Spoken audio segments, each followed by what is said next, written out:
그 다음은 지금까지 히스토리 보시면은 우리가 파일 데이터를 갖다가 일로 업로드 하거나 또는 가져와서 파스타 QC를 돌려서 퀄리티 컨트롤 했고 인코딩이 안 맞는 경우 그루머를 통해서 바꿨고 그 다음에 뭐 트리밍이나 필터링 이 작업을 수행을 해왔습니다. 이 일련의 작업을 다른 데이터셋을 가지고 왔을 때 다시 또 똑같이 클릭 안 하고 그 워크플로우를 이용해서 간단히 할 수 있는 방법을 갖다가 말씀을 드리겠는데요.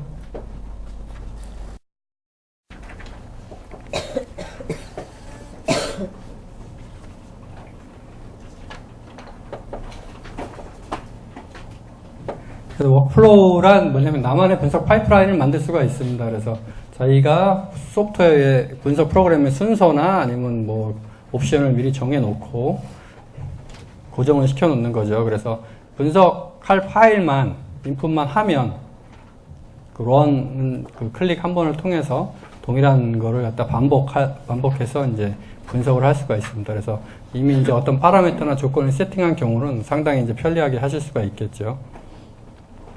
그다음에 이런 파이프라인을 갖다가 내가 이렇게 좋은 파이프라인 있으니까 너도 써봐라 해서 이렇게 사용자 간에 공유를 할 수가 있고요. 당연히 이제 다른 사람한테 받은 거를 내가 뭐 에디팅하거나 내가 만든 걸 그 다음에 좀 개선하기 위해서 편집할 수가 있습니다. 그래서 이 오른쪽에 히스토리가 이렇게 쭉 정렬이 되어 있으면 톱니바퀴 모양을 누르시면 여러 가지 이제 메뉴 중에서 Extract Workflow라는 게 있습니다. 그래서 Extract Workflow를 누르시면 이제 요 히스토리에 있는 내용을 가지고 내가 어떤 파이프라인, 워크플로우를 만들겠다 그 얘기고요. 그 누르면 이제 이런 창이 뜨는데 여기 처음에는 이제 워크플로우의 이름을 넣게 되겠고요. 밑에 내용을 봐서 이상이 없으면 Create Workflow 누르면 요 히스토리대로 이제 워크플로우가 생성이 됩니다. 근데 이제 우리가 중간에 했을 때 트리머나 뭐 필터링 같은 걸 이제 여러 개를 했지 않습니까? 그 중에서 나는 여러 개는 필요 없고 하나만 해야 되겠다 하면은 여기 보시면 이렇게 체크하는 박스가 있는데 얘를 언체크 하면은 그거는 워크플로우에서 빠집니다. 그래서 실제로 이 단계에서 보면은 저 같은 경우 이제 퀄리티 트리머는 살리고 그냥 일괄적으로 자르는 트리머는 언체크해서 빼고 필터도 그 어드밴스드 옵션 된 거는 빼고 그냥 일반 필터만 넣고 해서 이제 워크플로우를 만들면 여기 이제 메인 메뉴 워크플로우로 들어가면 내가 요번에 그 이름을 새로 넣어서 만든 그 워크플로우가 여기 생기게 되고요. 제대로 생겼는지 이제 보려면은 이 워크플로우의 오른쪽 화살표를 누르면 메뉴가 나오는데 거기서 뷰를 선택을 하면 그 워크플로우가 어떻게 구성되는지 스텝이 처음에 인풋 데이터를 2개를 받고 파스타 QC를 수행을 하고 첫 번째 파스타 QC 수행한 거에 대한 그루머를 하고 이런 식으로 이제 나옵니다. 그래서 이상이 없는지 한번 확인할 수가 있고요.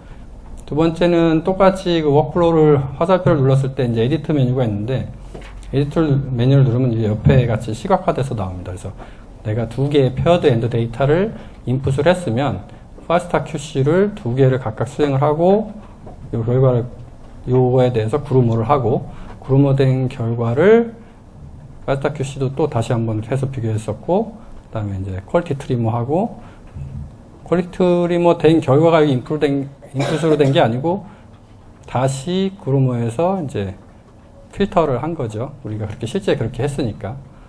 그래서 이런 식으로 하고 이거는 이제 눌러서 이제 뭐 위치나 뭐 여러 가지 여기 있는 소프트웨어를 여기 넣을 수도 있고 인풋 뭐 순서를 바꿀 수도 있고 해서 이게 실제 눈으로 보면서 에디팅이 가능하기 때문에 우리가 리눅스 환경에서 하는 것보다 훨씬 쉽게 이제 자기만의 파이프라인을 갖다가 생물학자들이 만들 수가 있다는 얘기입니다. 그래서 그 다음은 이제 런을 시켜야 되겠죠. 이렇게 만들어 놓고 아까 내가 저장한 걸 갖다가 화살표 누르면 이제 에디트 밑에 런이 있습니다.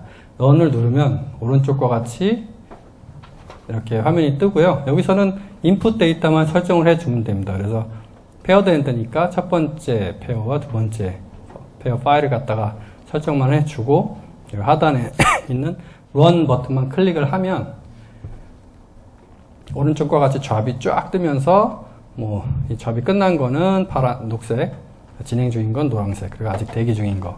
그래서 이렇게 그 워크플로우 10개 스텝인 게 지금 실행이 되고 있다는 걸 보여주면서 한 번에 돌아가는 거죠. 그래서 일단 어떤 분석 조건을 파일럿 스터디를 해서 뭐 작은 샘플을 이렇게 여러 가지 분석을 했을 때 결과가 어떻게 나오는가, 이건 전체 데이터를 다 가지고 할 수 없지 않습니까? 그럴 때 파일럿 스터디에서 분석 조건을 잡을 때도 갤럭시의 워크플로우 같은 걸 이용해서 하셔도 되고요. 그래서 지금 오른쪽 히스토리에 있는 거를 워크플로우를 만들고 뭐 어떻게 보고 뭐 에디팅한 거 한번 들어가 보고 그다음에 런 다시 뭐 런 하는 거, 그러니까 새 히스토리를 새로 만들어서 하셔도 되고요. 그러니까 여러 가지 새 히스토리를 만들어서 일단 워크플로우를 세이브를 해야 되겠죠. 그래서 워크플로우를 세이브를 한 다음에 뭐 새 히스토리를 만들어서 그 워크플로우를 실행을 시키시면 됩니다. 그래서 실습을 한번 해보겠습니다.